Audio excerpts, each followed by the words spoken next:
সড়ক দুর্ঘটনা নিয়ে বিস্তারিত আলোচনা করব। রাজধানীর নিকেতন থেকে যুক্ত হচ্ছেন রোড সেফটি ফাউন্ডেশনের নির্বাহী পরিচালক সাইদুর রহমান।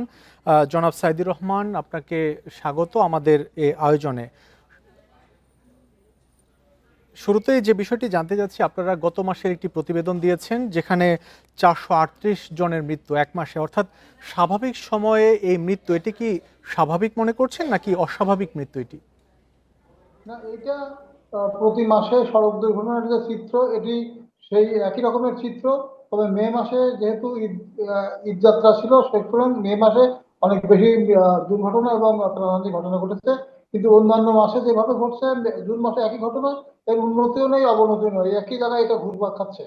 সুতরাং যেহেতু আমাদের ব্যবস্থাপনাগত কোনো উন্নতি ঘটে নাই, সড়ক পরিবহন সংশ্লিষ্ট প্রতিষ্ঠানগুলোর যে কাঠামোগত ব্যবস্থা এবং ব্যবস্থাপনাগত সমস্যা রয়ে গেছে, সুতরাং সেটার উন্নতি না ঘটা পর্যন্ত সড়ক দুর্ঘটনা কমবেও না এবং প্রাণহানির এই সংখ্যা বাড়া ছাড়া আর কমার কোনো লক্ষণ নাই এবং উন্নতি কোনো টেকসই কোনো সমাধান আমরা দেখছি না।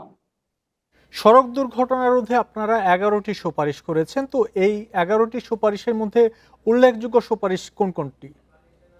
না, এই 11টি সুপারিশ একটা ফান্ডামেন্টাল সুপারিশ এবং এর মধ্যে উল্লেখযোগ্য হলো যে সড়ক পরিবহন সংশ্লিষ্ট যে প্রতিষ্ঠানগুলো, বিশেষ করে বিআরটিএ, ডিটিসিএ, সিটি কর্পোরেশন, বা সড়ক নিরাপত্তা কাউন্সিল, বিআরটিসি, এইসব প্রতিষ্ঠানগুলো যে বিদ্যমান যে ব্যবস্থাপনা, এই ব্যবস্থাপনায় যদি সংস্কার করা না হয়, তাহলে পরে সড়কে শৃঙ্খলা প্রতিষ্ঠিত হবে না এবং শৃঙ্খলা প্রতিষ্ঠিত না হলে পরে সড়ক দুর্ঘটনাও নিয়ন্ত্রণ করা যাবে না। কারণ সড়ক দুর্ঘটনার ক্ষেত্রে প্রধান প্রধান কারণ হলো তার ব্যবস্থাপনাগত সংকট, আর অর্থাৎ অব্যবস্থাপনা। দ্বিতীয়ত কারণ যানবাহন, এবং তৃতীয় কারণ হলো মোটরযানের চালক।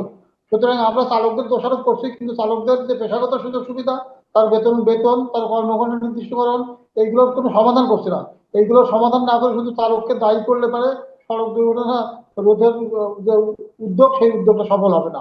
আমাদের ব্যবস্থাপনাগত আগে ঠিক করতে হবে এবং সড়ক দুর্ঘটনার ক্ষেত্রে বা অদক্ষ চালকের ক্ষেত্রে কিংবা মেয়াদ উত্তীর্ণ যানবাহন চলাচলের ক্ষেত্রে যে বিআরটিএ এবং বাংলাদেশ পুলিশের যে দায়িত্ব পালন করেন, সেখানে গাফিলতির ব্যাপার স্যাপার আছে, কিন্তু এখানে জবাবদিহিতার কোনো জবাবদিহিতা নাই, স্বচ্ছতা নাই। এই স্বচ্ছতা এবং জবাবদিহিতা থাকতে হবে এবং প্রাতিষ্ঠানিক কার্যকারিতা থাকতে হবে।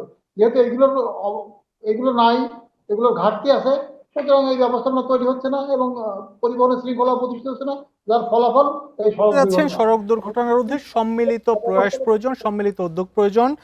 জনাব সাইদুর রহমান, আপনাকে অনেক ধন্যবাদ আমাদের সাথে যুক্ত হওয়ার জন্য।